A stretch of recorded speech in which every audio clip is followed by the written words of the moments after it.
jaillit de terre, jaillit du fond des mers. Passant par la Lorraine ou venant d'Aquitaine, elle salue les amis.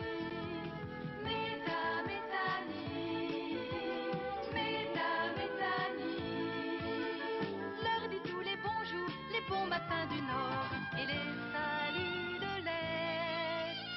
Venant aussi du Sud, elle débarque au port, navette à la manette.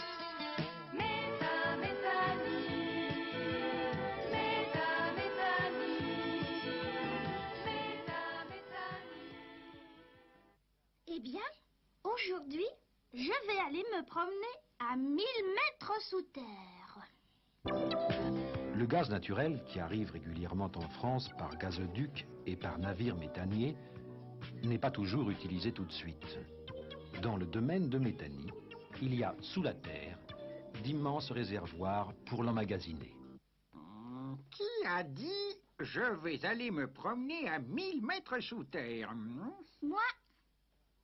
Eh bien, moi qui suis une spécialiste, je dis 1000 mètres, c'est tout à fait impossible, inimaginable, ridicule.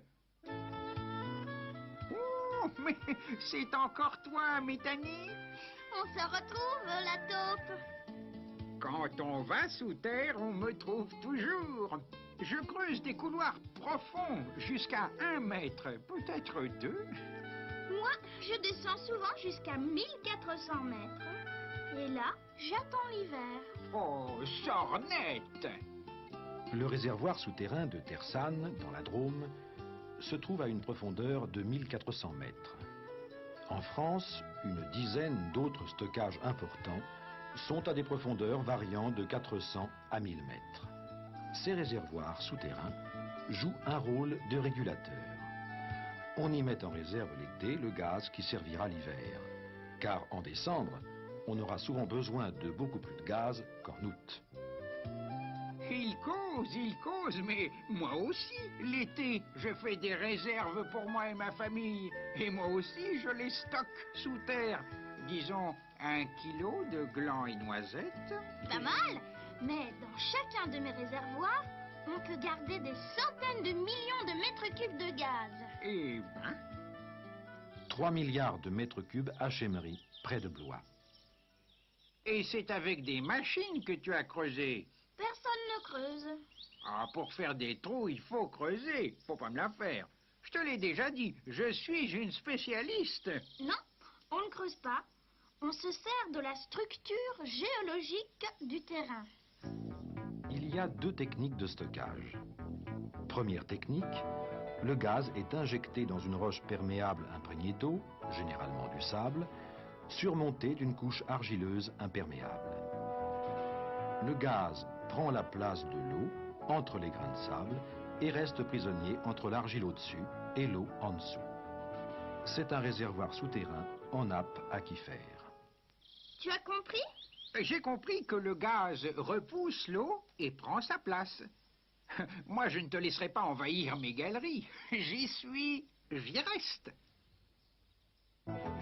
Deuxième technique, le réservoir souterrain en couche de sel.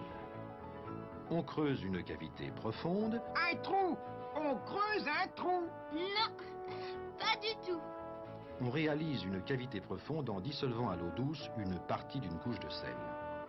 Dans la cavité ainsi obtenue, on stocke du gaz sous pression. Plusieurs cavités peuvent même être creusées les unes à côté des autres. Je suis pour la nature. Justement, comme ça, on recrée pour ainsi dire des gisements naturels. Ça évite en tout cas ces stupides installations en ferraille qui bouchaient mon horizon. À des centaines de mètres sous ces prairies, se trouve un immense réservoir de gaz naturel. Il est discret, pratiquement invisible. Le retour à la terre. Exactement. Ces immenses stockages laissent en place les prairies, les champs et les arbres. Et les couloirs de taupe. Veux-tu visiter le stockage qui est sous cette prairie? Moi? Descendre à 1000 mètres sous la terre? Oui? Jamais. 2 mètres si tu veux, et pas plus. Bon, alors j'y vais seule. À bientôt, la taupe. Salut, Métanie.